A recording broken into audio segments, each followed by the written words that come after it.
Et bonjour à tous, c'est Arthur de la chaîne CryptoRobot, j'espère que vous allez bien et on se retrouve pour une vidéo qui nous a été énormément demandée sur le Discord. C'est une présentation tout simplement d'un indicateur qui est très connu, le Wu Manchu Cypher Bee, et comme on le voit sur YouTube, il est très très connu et très utilisé par les personnes qui vous présentent des stratégies non backtestées sur YouTube, donc on en a vraiment pas mal, vous pouvez vous amuser. Et sur Internet classique, vous avez aussi beaucoup de ressources qui vous expliquent l'indicateur, des stratégies sous-jacentes, mais on n'a pas forcément de ressources sur comment le coder en Python et l'implémenter dans votre backtest. Donc, en restant fidèle à notre philosophie sur la chaîne CryptoRobot, on va vous présenter dans cette vidéo donc l'indicateur et comment vous allez pouvoir le coder et donc l'appliquer dans vos backtests futurs pour développer des stratégies qui vont vous plaire, qui vont vous aider et qui, je l'espère, vont marcher tous toujours gratuits et open source. Ça ne change pas. Ça ne change pas, excusez-moi. Bon, on va aller sur TradingView. On va déjà un peu regarder qu'est-ce que c'est que cet indicateur. Peut-être vous ne connaissez pas. L'indicateur Wu Manchu est composé de pas mal de parties. On va essayer de lister les plus importantes, du moins celles qu'on a codées. Et on en a deux autres, les deux dernières, qui sont un peu moins utilisées dans les différentes stratégies. On ne les a pas codées. Si vous voulez qu'on les code, vous pouvez nous demander en commentaire. On fera une petite update au besoin. Bon, on va regarder. La première partie qui va nous intéresser, vous voyez, on a des petites vagues qu'on appelle wave, ici en bleu foncé et en bleu clair. Quand on regarde un peu la fenêtre des données, donc là je vous ai ouvert une petite fenêtre de données qui est extrêmement pratique pour ce genre d'indicateur où il y a énormément de données. Donc au lieu d'aller ici, vous avez votre liste de tokens, vous allez juste ici et vous allez avoir un descriptif très précis de votre indicateur. Bref, on a wave 1 qui est juste là en bleu clair, celle-là, et Wave 2 en bleu foncé, juste là.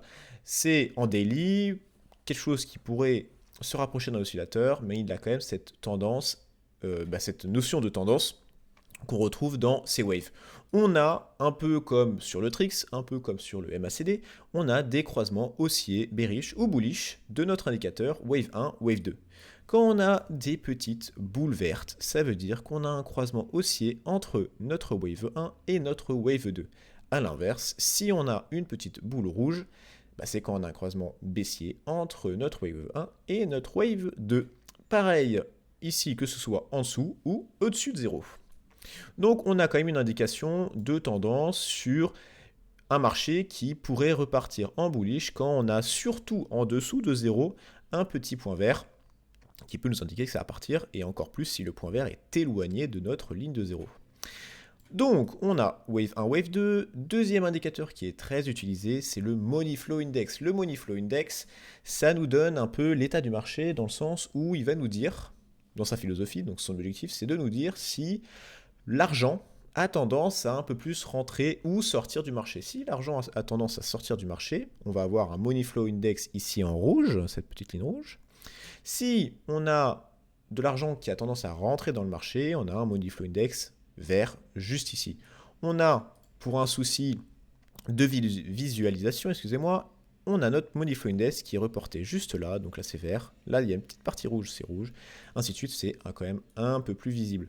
Notre Money Flow Index est juste ici, donc RSI plus MFIRA, juste là, et vous voyez quand je passe sur le vert, ça passe en vert, je passe en rouge, ça passe en rouge.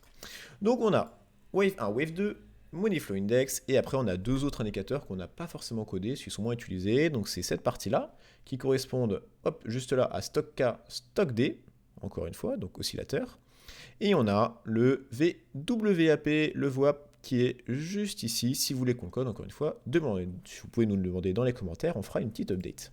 Bon, on a l'indicateur, on a quand même une notion de tendance avec un oscillateur, des points bullish, bearish, donc on a quand même quelques informations, on va voir ce que ça donne dans le code. On se retrouve dans le Python, et là, bon, c'est un peu le problème, c'est qu'on a quand même pas mal de stratégies. Sur le Wu Manchu, vous pouvez tester à la main, mais c'est pas forcément très efficace et c'est assez chronophage.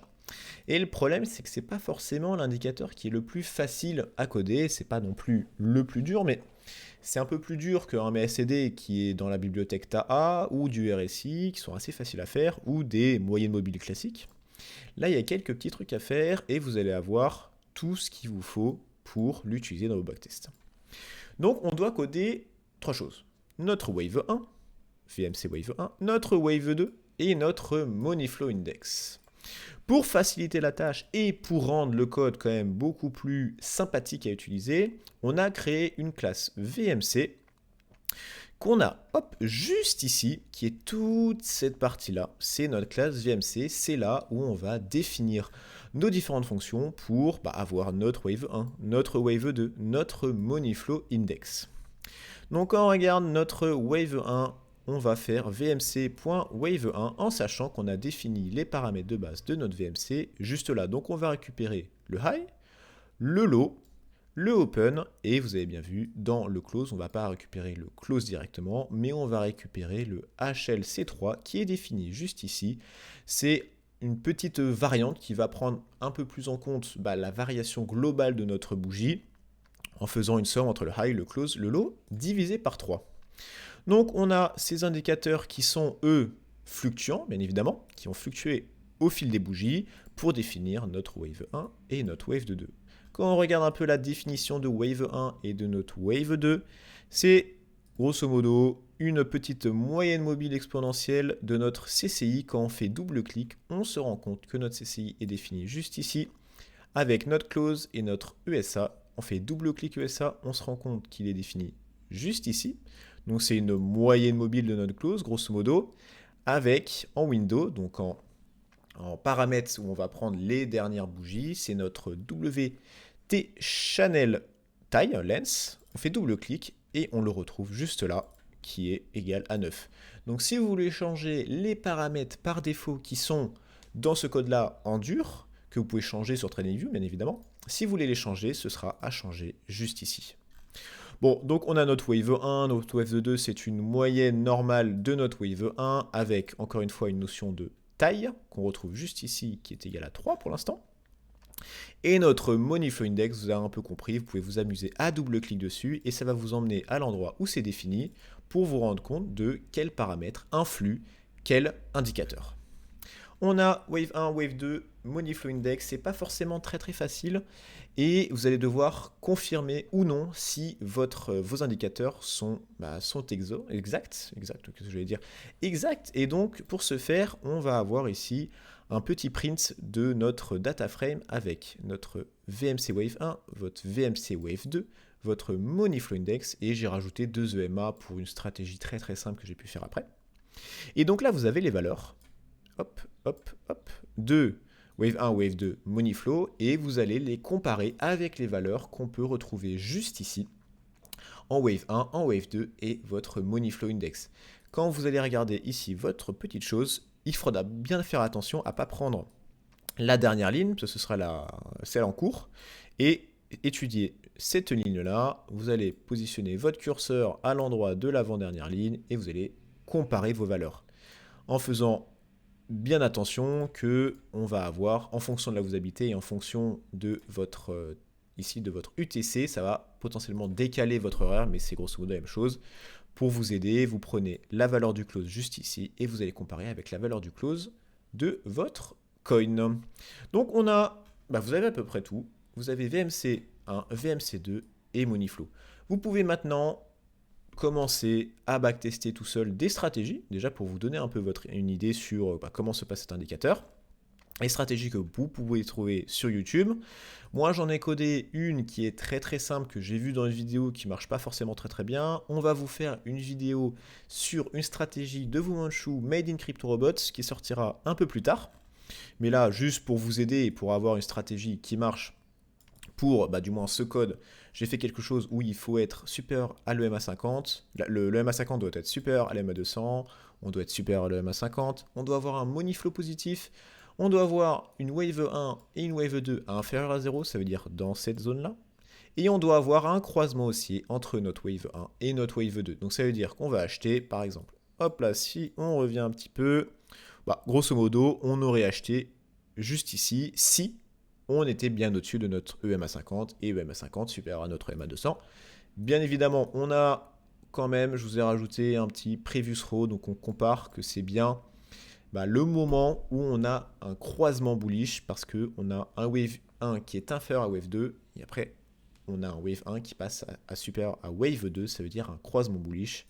Donc classique, on sort, on a un SL au niveau de notre EMA 200 et on prend 2 fois notre SL en TP. Bon, c'est pas forcément une stratégie qui marche très bien, hein. Vous pouvez regarder, de toute façon vous allez la voir. Ça a une tête à peu près normale, mais ça n'a pas des performances faux folles. Sur un an, ça a fait que x2. Mais vous avez quand même un indicateur assez complet qui est maintenant codé, que vous allez pouvoir utiliser. Et il y a honnêtement différentes philosophies pour utiliser cet indicateur. Soit vous allez utiliser cet indicateur vraiment un indicateur principal, où vous allez définir vos entrées et vos sorties de manière très précise avec cet indicateur. Vous allez très bien pouvoir vous aider d'autres indicateurs, hein. Par exemple un oscillateur en plus, un indicateur de volume, un indicateur de volatilité qui va confirmer ou non vos prises de position.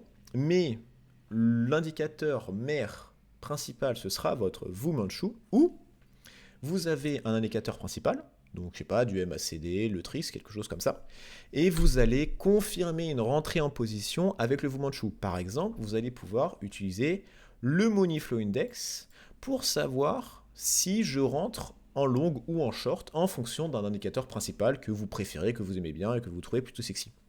Ces différentes philosophies, je vous invite à tester. Du moins, vous avez tout ce qu'il vous faut. En plus, vous avez un week-end de 3 jours. Vous allez pouvoir vous amuser à définir et à développer les stratégies que vous voulez. Et du moins, au moins, backtester tout ce qu'il y a sur YouTube, ce qui déjà va vous prendre un petit temps.